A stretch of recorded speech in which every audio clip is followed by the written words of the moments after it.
Vamos agora então à primeira pergunta. Você já chegou a preparar ou comer porções vegetarianas ou veganas de moqueca, vatapá, sushi, estrogonofe, hambúrguer, nugget, salsicha, linguiça, coxinha, lasanha, yakisoba, sopa, bolo, brigadeiro, pizza, queijo ou torta? Bem, a minha resposta é não. Eu nunca comi nada disso, mas se aqui na minha cidade houvesse algum restaurante que fornecesse esses alimentos, eu certamente comeria alguns, como por exemplo a torta, o bolo, o brigadeiro, porque eu gosto muito de tudo isso. Mas se você me desse a receita, eu certamente nunca prepararia.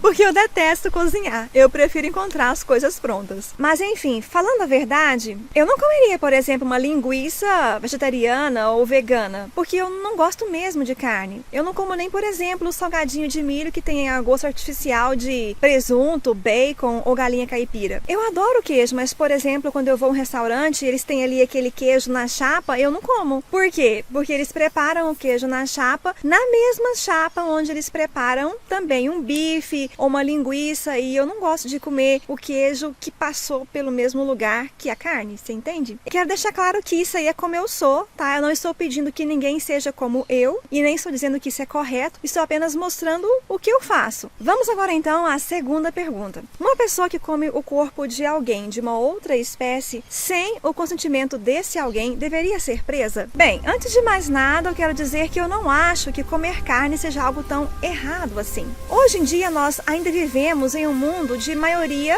carnívora. Os veganos e os vegetarianos são a pequena minoria. Então fica difícil para que nós possamos levar essas regras e essas leis nas quais nós acreditamos para as massas. Eu penso que sim, num futuro mais distante, que eu espero que de fato venha se tornar realidade, em que os veganos e vegetarianos possam ser maioria no nosso planeta, penso que nesse dia, sim, pessoas que comerem carne ou que matarem animais para comer carne poderão até de fato ser presas. Mas por enquanto, essa é uma realidade muito distante. Eu particularmente acho que você matar um animal para comer a carne dele não é tão errado quanto, por exemplo, você simplesmente matar um animal por maldade mesmo. Penso inclusive que em vez de as pessoas ficarem por aí defendendo que todo mundo deve parar de comer carne, essas pessoas deveriam concentrar seus esforços em lutar para que os animais que hoje estão por aí possam ter uma vida digna e que tenham uma morte de preferência sem nenhum tipo de dor. O que me deixa indignada, por exemplo, não é o fato de que algumas pessoas matem animais para comer a carne deles, mas que alguns animais, como as lagostas, por exemplo, sejam cozidos vivos. Eu acho isso abominável. E dizem que de fato é possível sim que você possa matar uma lagosta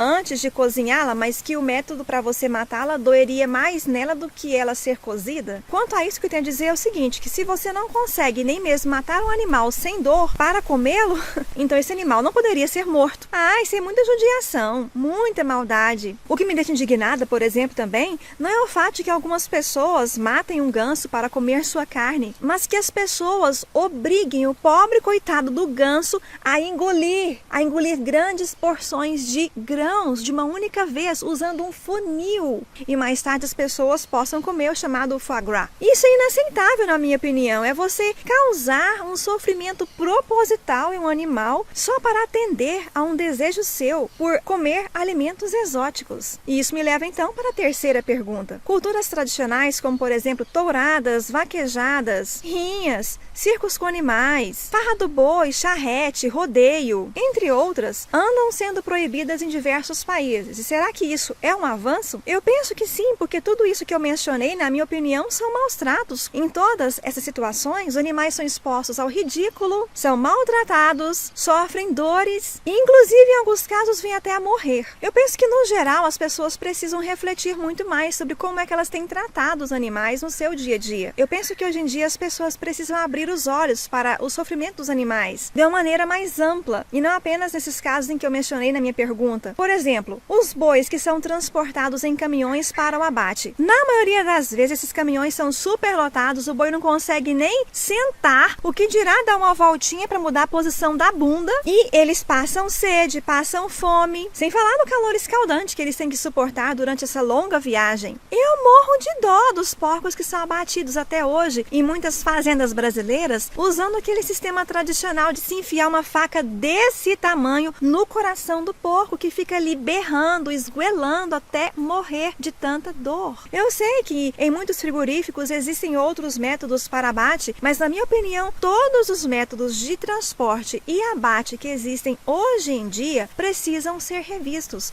porque eles fornecem sim estresse ao animal e dor. Só para citar mais um exemplo, como é que os peixes são abatidos? O método tradicional de você abater um peixe é você ir lá, retirar o peixe da água e ele de fora d'água ele simplesmente não consegue respirar. Olha só que morte horrível, você ficar ali se debatendo, incapaz de respirar. Eu acho que se você quer comer a carne de algum animal, o mínimo do mínimo que você pode fazer por ele é propiciar uma vida digna e que depois, no final dessa vida, ele tenha uma morte absolutamente sem dor. Próxima pergunta. Numa sociedade civilizada como a nossa, as pessoas poderiam ter o direito de exercer sua religião sacrificando gatos, galinhas, fazer abate halal e assim por diante só para agradar os seus deuses?